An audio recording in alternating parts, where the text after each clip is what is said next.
Hallelujah. अपने पड़ोसी को बोलो ध्यान से सुन, क्योंकि विश्वास सुनने से पैदा होता है और सुनना मसीह के वचनों से। आमीन। चाहे आप टेस्टिमनी सुन रहे हो, वो भी एक तरह का वचन है इनडायरेक्टली फॉर्म में। चाहे आप सॉन्ग्स को सुन रहे हो और गा रहे हो, अगर वो सॉन्ग्स पवित्र आत्मा के द्वारा जन्मे हैं, इंसान की उसमें दखल कम है और पवित्र आत्मा की ज्यादा है, तो वो भी आपकी लाइफ में डिलीवरेंस को पैदा करते हैं और विश्वास को पैदा करते हैं। जब भी आप रियल वर्शिप करेंगे, आप हीलिंग को अपने अंदर आता हुआ देखेंगे, छुटकारे को आता हुआ देखेंगे। हालेलुया। याद रखो, परमेश्वर ने एक हमें स्ट्रक्चर दिया है और उस स्ट्रक्चर के अंदर, एक उस बिल्डिंग के अंदर परमेश्वर ने हमें हर प्रकार की आशीष दी है। अगर मुझे आत्मिक आशीष चाहिए तो जिस तरह आप मॉल में जाते हैं, जो बड़े बड़े मॉल आज खुल रहे हैं, उसमें अगर आप जाएंगे आपको दुनिया का हर सामान मिलता है। आपको मेकअप का सामान चाहिए मिलता है, आपको कपड़े चाहिए मिलते हैं, आपको घड़ियां चाहिए मिलती हैं, आपको शूज चाहिए, आपको बच्चों के कपड़े चाहिए, आपको दुनिया की हर चीज उसके अंदर, मोबाइल से लेके, सुई से लेके, धागे से लेके, गाड़ियों से लेके, सब कुछ वहां मिलता है। तो परमेश्वर ने एक ऐसा स्ट्रक्चर, एक ऐसा स्पिरिचुअल मॉल हमारे लिए बनाया है कि उसके अंदर सारी चीजें हैं। उसके अंदर आत्मिक आशीष है, उसके अंदर शारीरिक ब्लेसिंग्स हैं। अगर आप देखेंगे बाइबल में, तो परमेश्वर ने अब्राहम को सिर्फ आत्मिक आशीष देने का वायदा नहीं किया। परमेश्वर ने अब्राहम को दुनियावी और आत्मिक दोनों आशीषें देने का वायदा किया है, क्योंकि ये दुनिया जो बनाई है, ये शैतान ने नहीं बनाई, ये परमेश्वर ने बनाई है। और इस दुनिया की सारी आशीषें जो है, जो परमेश्वर ने बनाई। जब परमेश्वर ने सोना धरती पर बनाया, तो शैतान ने नहीं बनाया, वो परमेश्वर ने बनाया। जब मैं अफ्रीका में था, तो सोने की खदानों को जब मैं देखने के लिए गया, तो मिट्टी में छुपा होता है सोना, चट्टानों में छुपा होता है। आप उस मिट्टी को निकालते हो, आप पानी के अंदर लेके जाते हो, आप उसे छानते हो, मिट्टी अलग हो जाती है, सोना अलग हो जाता है। ये सारी चीजें परमेश्वर ने बनाई हैं। तो परमेश्वर ये चाहते थे, अब्राहम से ये बात हमें मालूम होती है कि एक इंसान जो परमेश्वर को मानने वाला है, वो दोनों आशीषों में भरपूर हो, वो आत्मिक आशीषों में भी भरपूर हो और वो दुनियावी आशीषों में भी भरपूर हो। इसलिए प्रभु यीशु मसीह ने यह भी कहा था कि अगर तू पूरी दुनिया को हासिल कर लेगा और अपने प्राण को खो देगा, तो तुझे क्या हासिल होगा। यानी अगर दुनिया की आशीषें तेरे पास आ जाएं, लेकिन आत्मिक तू अंधा हो और नरक का भागी बन जाए, तो तेरे उस दुनिया में धन कमाने से कोई भी फायदा नहीं होगा। लेकिन बाइबल यह भी कहती है कि परमेश्वर ने हमसे वायदा किया है कि वो आत्मिक और शारीरिक हर प्रकार की आशीषें हमें देगा। तो वो देगा कैसे? तो उसके लिए परमेश्वर ने वचन को लिखा, परमेश्वर ने वचन को बनाया।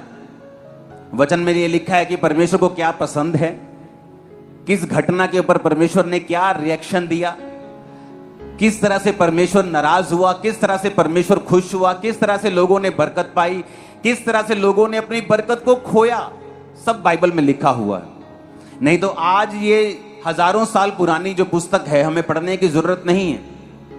जब कुछ लोग क्रिश्चियन लोगों को पूछते हैं, आपने बाइबल पढ़ी हुई है? हाँ, मैंने बाइबल पढ़ी हुई है, सारी बाइबल पढ़ी हुई है। सन 1987 में मैंने सारी बाइबल पढ़ी हुई।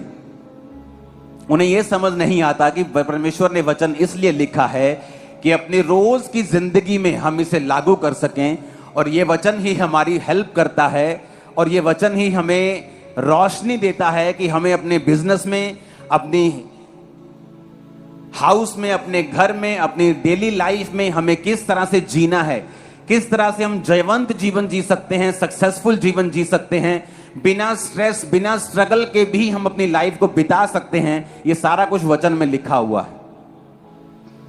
इसलिए एक बार बाइबल पढ़ लेने से, या बाइबल आपने सुनी हुई है, या आपने बाइबल का कोर्स किया है, या आपने पास्टर का कोर्स किया हुआ है, ये आपको एलिजिबल नहीं करती कि आप परमेश्वर के नजदीक हैं, या परमेश्वर के वचन को जानते हैं, या करंट परिस्थिति में आपके रिलेशन परमेश्वर के साथ स्ट्रांग हैं और आप उसकी विल को जो अभी आपकी लाइफ में है आप समझते हैं। वो तभी हो सकता है अगर आप रोज परमेश्वर के साथ अपने संबंधों को कायम करें। तो थर्सडे कौन कौन आया था? वीरवार कौन कौन आया था? कौन कौन नहीं आया? हाथ खड़ा करो। तो थर्सडे का वचन जरूर सुनना घर जाके। उसमें मैंने एग्जाम्पल दिए कि किस तरह से मैंने जब इंजीनियरिंग के एग्जाम दिए थे तो एंट्रेंस एग्जाम होते थे, तो जो नंबर जिसके ज्यादा आते थे उसको सीट मिलती थी, जिसके कम आते थे उसको पेड सीट मिलती थी। पेड सीटें भी थोड़ी होती थी, सिर्फ कुछ ही सीटें होती थी। तो जब मैंने एग्जाम दिए इंजीनियरिंग के एंट्रेंस के, तो मेरा पंजाब में कुछ 100 में रैंक आया, बड़ा हाई बढ़िया रैंक आया। तो मुझे फ्री सीट गवर्नमेंट ने दी थी और मैं फ्री पढ़ा हुआ इंजीनियरिंग, सिर्फ 200 रुपये महीना फीस थी। लेकिन जब मेरे बाकी दोस्त थे वो फेल हो गए थे, और जब मैं कॉलेज गया तो वहां पे 1.5 लाख 90 हजार 1.25 लाख रुपए दे के भी लोगों ने एडमिशन हासिल की थी। उसे पेड सीट बोलते थे। तो आत्मिक जिंदगी भी ऐसी ही है। अगर तो परमेश्वर के साथ हम अपने संबंधों को कायम कर लेंगे और जल्दी कर लेंगे। अगर आज आप यूथ हैं और सिर्फ मम्मी के कहने पे चर्च में बैठे हैं कि आपका परिवार चर्च में आया है, सिर्फ आप इसलिए चर्च में हैं, और आप सोचते हैं कि आपको परमेश्वर की जरूरत नहीं है, तो ऐसा नहीं है। एक टाइम आएगा जब आपकी शादी होगी, एक समय आएगा जब आप थोड़ा उम्र के हो जाएंगे, फिर वही कोर्स जो अभी मैं आपको बता रहा हूं कि परमेश्वर के साथ अपने संबंधों को कायम कर लो, वही कोर्स आपको फिर करना पड़ेगा, लेकिन ज्यादा मुसीबतों के साथ करना पड़ेगा। जब आपका हस्बैंड चेंज नहीं होगा, आपकी घुटनों पे आने के बावजूद भी, आपके भीख मांगने के बावजूद भी, आपकी वाइफ का स्वभाव नहीं बदलेगा, आपकी फाइनेंस नहीं बदलेंगे, कर्जे नहीं बदलेंगे, क्योंकि जो कोर्स आपको जवानी में करना चाहिए था और जो आपको फ्री में मिल जाता, इतना संघर्ष जीवन में नहीं होता, आपने तब उसको रिजेक्ट कर दिया। आप पढ़े नहीं। और उन बच्चों की तरह जो मेरे साथ थे और पेड सीट पे देके, पैसे लाखों रुपए देके सीट को हासिल किया था, फिर आप उनमें आ जाएंगे कि आप वही कोर्स करेंगे जो पहले फ्री मिल रहा था, लेकिन बाद में ज्यादा चिंता, ज्यादा आंसुओं के साथ और ज्यादा संघर्ष के साथ। तो कोर्स तो करना ही पड़ेगा, यह तो पक्की बात है। इसको तो अवॉइड नहीं कर सकते आप, क्योंकि वचन कहता है कि थोड़े थोड़े सालों के बाद अकाल हमेशा पृथ्वी पे आया है। कभी कोविड के रूप में, कभी विश्व युद्ध के रूप में, कभी बीमारियों के रूप में, कभी महामारियों के रूप में। तो ये आपको मेक श्योर करना पड़ेगा कि आपके संबंध जो परमेश्वर के साथ हों वो मजबूत हों। ऊंची आवाज में हालेलुया बोलो। अब एक बात हमें समझने की जरूरत यह है कि परमेश्वर ने एक स्ट्रक्चर जो बनाया है उसको हम तोड़ नहीं सकते। उसी स्ट्रक्चर में रहकर ही हम आशीष को हासिल कर सकते हैं। और परमेश्वर इमोशनल नहीं, वो स्पिरिचुअल है। अगर वो इमोशनल होता तो दुनिया का हर रोने वाला बंदा आशीष पा जाता, कि परमेश्वर कहता देख भी कितना रोकर प्रार्थना कर रहा है। तो कई लोग समझते हैं कि अगर मैं रोकर प्रार्थना करूंगा तो मैं जल्दी परमेश्वर को अपना लूंगा। ऐसे तो सभी बहनें जो हैं वो जीत जाएंगी, वो रो रो कर प्रार्थना कर लेंगे और बंदों को रोना नहीं आएगा। कहते रोती हुई औरत और हंसता हुआ आदमी, इन दोनों पे कभी यकीन नहीं करना चाहिए, क्योंकि औरत झूठ बोलते हुए रो सकती है और आदमी हंसता हुआ वो सह सकता है जो अंदर से चाहे वो रो रहा हो। लेकिन जो स्ट्रक्चर परमेश्वर ने बनाया उसे ध्यान से समझने की जरूरत है। परमेश्वर ने कहा अब्राहम अपने पिता, घर, कुटुंब, परिवार, एरिया सब छोड़ के मेरे पीछे आ जा और मैं तुझे आशीष दूंगा। और वचन ये कहता है कि अब्राहम को एक मिस्टेक उसने की, लूत को भी वो साथ ले आया, जबकि परमेश्वर ने लूत को बुलाया नहीं था। इस कारण लूत उसके साथ था, तो लूत को भी परमेश्वर ने आशीषित किया।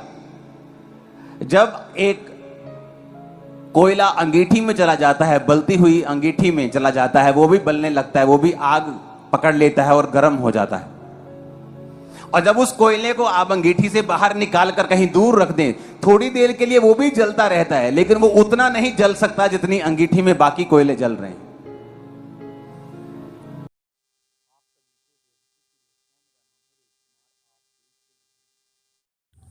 आप सभी को जय मसीह की दोस्तों, मेरा नाम है रोहित कुमार। आप देख रहे हैं आर के जनता चर्च न्यूज में आप सभी का स्वागत करता हूं।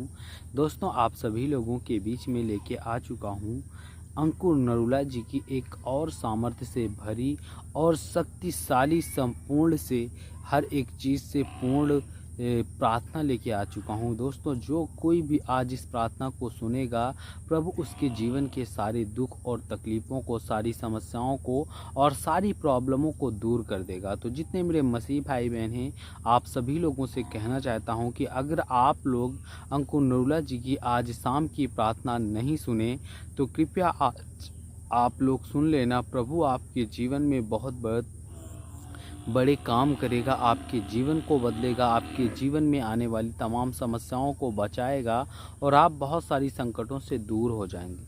तो जितने मेरे मसीह भाई बहन हैं, आप सभी लोगों से कहना चाहता हूं कि एक बार ज़रूर तन और मन से, विश्वास से, आशा से और तमाम प्रकार की चीज़ों से आप लोग विश्वास रखें। आप इस प्रार्थना को सुने, प्रभु आपके जीवन को सारे दुख और तकलीफ़ों से दूर कर देगा। तो दोस्तों, वीडियो को देखो।